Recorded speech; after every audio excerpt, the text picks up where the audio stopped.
राधे राधे। देखिए, भगवान की भक्ति में एक शर्त आया जो सूत जी महाराज कह रहे हैं शौनक आदि मुनियों से कि सबई पुंसाम परो धर्मो यतो भक्तिर अधोक्षजे। जीव मात्र का, प्राणी मात्र का तो यही कर्तव्य है, यही लक्ष्य है, यही परम धर्म है, यही परम कर्तव्य है। क्या? कि भगवान श्री कृष्ण के चरणों में भक्ति प्राप्त हो जाए। और वो भक्ति कैसी हो? तो अहै तुक्य प्रतिहता ययात्मा संप्रसीदति। श्रीमद् भागवत महापुराण के पहले स्कंद के दूसरे अध्याय का 6वां श्लोक। तो अहै तुक्य, इसका अर्थ हम बताए थे निष्काम और अप्रतिहता, निरंतर भक्ति हो।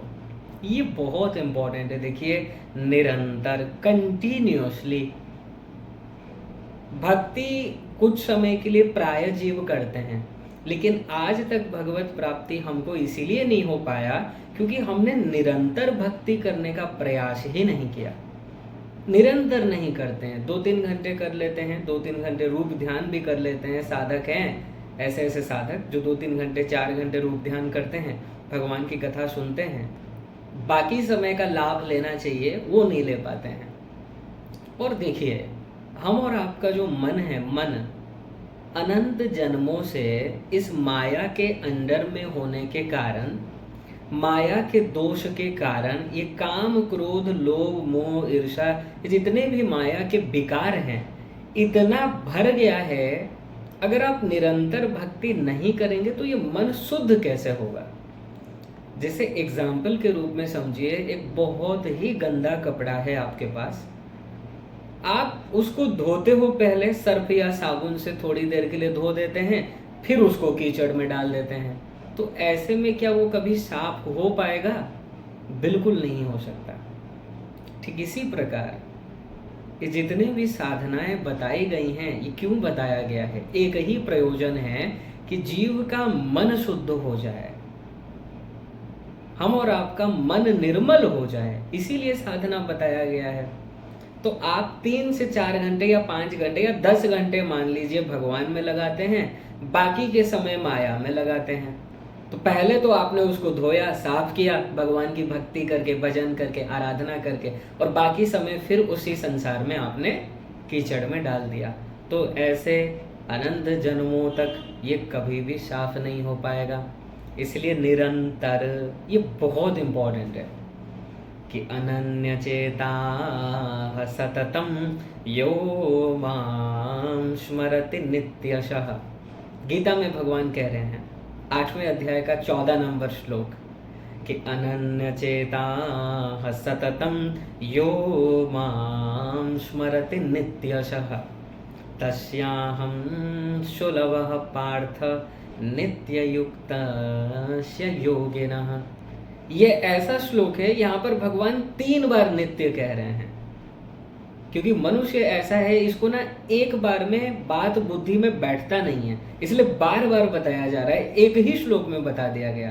पहले कह रहे हैं कि अनन्य चेता सततम, अर्थात निरंतर, यो मां स्मरति नित्यशः, जो मेरा निरंतर स्मरण करता है। यहाँ पर भी एक बात ध्यान रखिए, स्मरण। ये नहीं कह रहे हैं भगवान की जो निरंतर मेरा पूजा पाठ करता है, जो निरंतर सभी व्रत वो रखता है, नहीं। स्मरण किसका आप कर रहे हैं? क्योंकि मन एव मनुष्याणाम कारणम बंध मोक्षयोः। भक्ति हाथ पैर को नहीं करना है, इंद्रियां जो हैं उस भक्ति में सहायक हैं, हेल्पर हैं, लेकिन जो इम्पोर्टेंट भक्ति करना है मन को ही करना है, मन को लगाना है। तस्मात् केनाप्युपायेन मनः कृष्णे निवेशयेत्, येन केन प्रकारेण मनः कृष्णे निवेशयेत्। मन को लगाना है, वाणी को लगाइए, कीर्तन कीजिए, ठीक है, नेत्रों से भगवान का दर्शन कीजिए, भगवान के विग्रह का दर्शन कीजिए, ठीक है, चरणामृत का पान कीजिए, ठीक है, हाथों से भगवान की आरती कीजिए, भगवान का श्रृंगार कीजिए, ठीक है। पैरों से तीर्थ यात्रा जाइए, ठीक है। लेकिन ये सब कब ठीक है? अगर निरंतर भगवान का स्मरण हो रहा है। अगर स्मरण को आप माइनस कर देंगे और केवल ये बाहरी वर्क करेंगे तो इसका रिजल्ट क्या होगा? 0 होगा, 0 होगा। क्योंकि सूत जी महाराज कह रहे हैं कि धर्मः स्वनुष्ठितं पुंसां विश्वक्सेन कथा सुयः नोत्पादयेद् यदि रतिं श्रम एव हि केवलम्।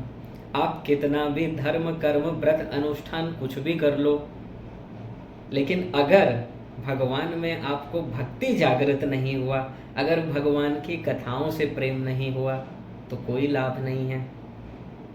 इसलिए बहुत इम्पोर्टेंट है जी निरंतर, इसलिए बहुत इम्पोर्टेंट है जी निरंतर निरंतर भक्ति कीजिए, सदा भगवान का स्मरण कीजिए।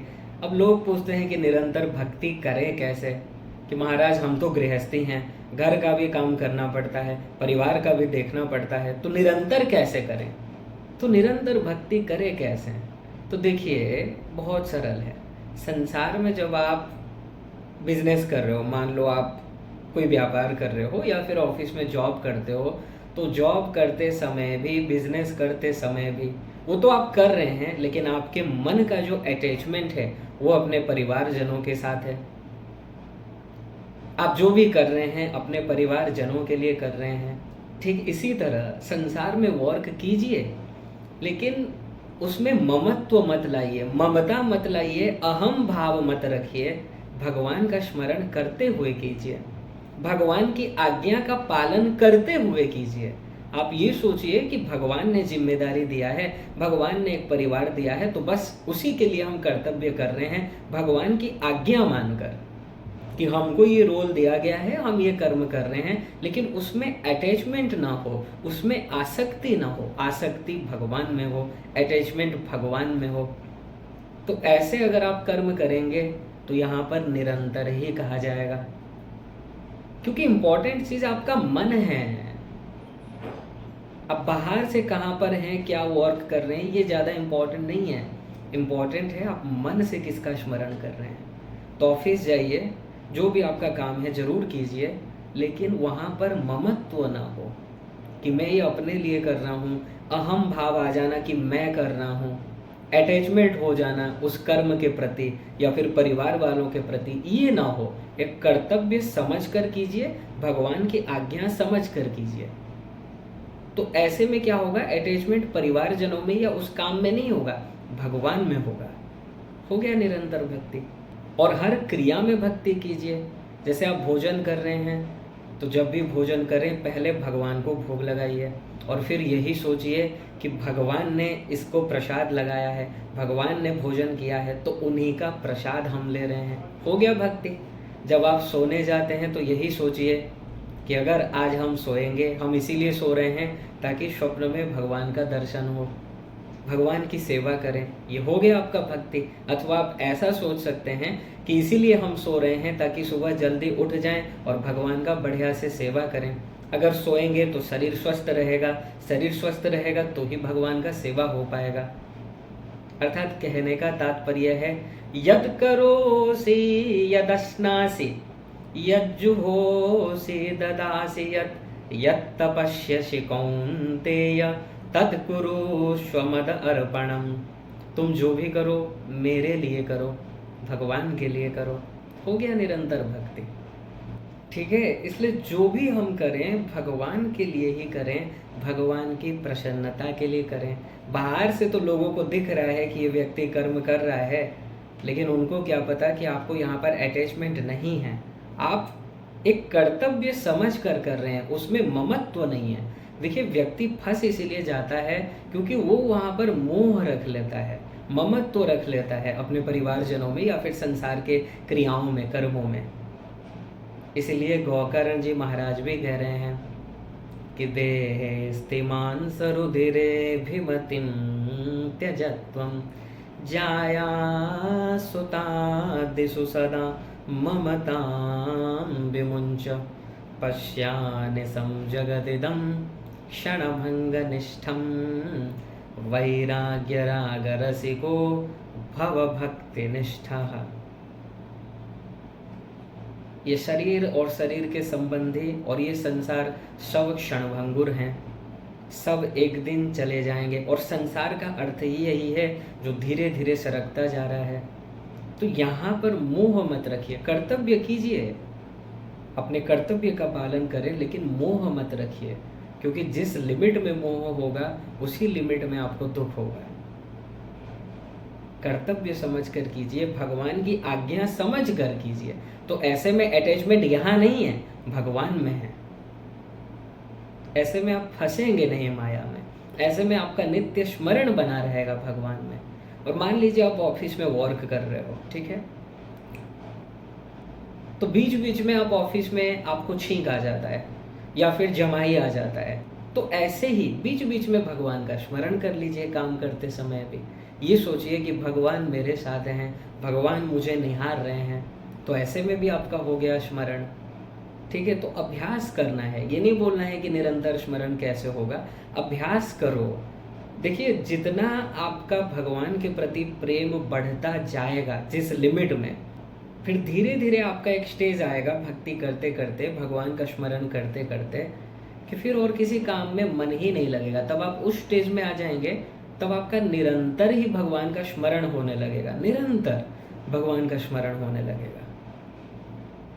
और तब बहुत करीब होगा भगवान का दर्शन, तब बहुत करीब होंगे आपके भगवान, ठीक है। तो चिंता मत कीजिए, अभ्यास कीजिए। भगवान गीता में कह रहे हैं कि अभ्यासेन तु कौन्तेय, अभ्यास करना पड़ेगा। ये कहने से नहीं चलेगा कि मन नहीं मानता है, मन चंचल है। अरे मन का तो स्वभाव है चंचल होना। जैसे अग्नि का धर्म है जलाना और प्रकाश करना, मन का धर्म है कि क्षणम आयाति पातालम क्षणम याति नभस्थलम। चंचल होना, तेज गति से आगे बढ़ना, तेज गति से चलना। एक क्षण में पाताल, एक क्षण में आसमान में पहुंच जाता है मन। तो अभ्यास करो, निश्चित रूप से आप निरंतर भक्ति कर पाएंगे।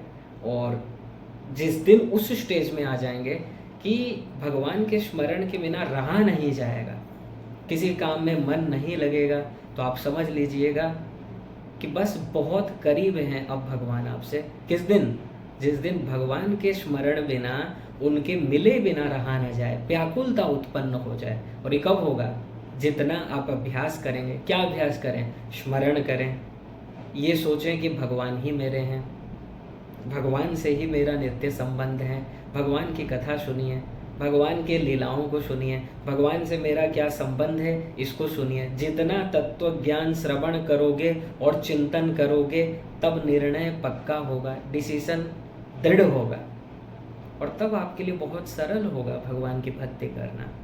इसीलिए तो देखिए, तत्व ज्ञान का बहुत इंपॉर्टेंस है। ब्रह्मसूत्र में एक सूत्र निकाल दिया वेद व्यास जी महाराज ने कि आवृत रसकृत उपदेशात, निरंतर बारंबार सुनो। क्योंकि जितना आप सुनेंगे और जितना चिंतन करेंगे, उतना ही दृढ़ डिसीजन होगा और उतना ही तेज गति से आप आगे बढ़ पाएंगे, ठीक है। तो अनन्य चेता सततम यो मां स्मरति नित्यशः तस्याहं सुलभः पार्थ नित्ययोक्तस्य योगिनः। निरंतर भक्ति हो, इस पर बहुत ध्यान दीजिए, बहुत इम्पोर्टेंट है। इसके बिना काम नहीं बनेगा, इसके बिना भगवत प्राप्ति नहीं हो सकती, इसके बिना आपका मन शुद्ध नहीं होगा। निरंतर। राधे राधे।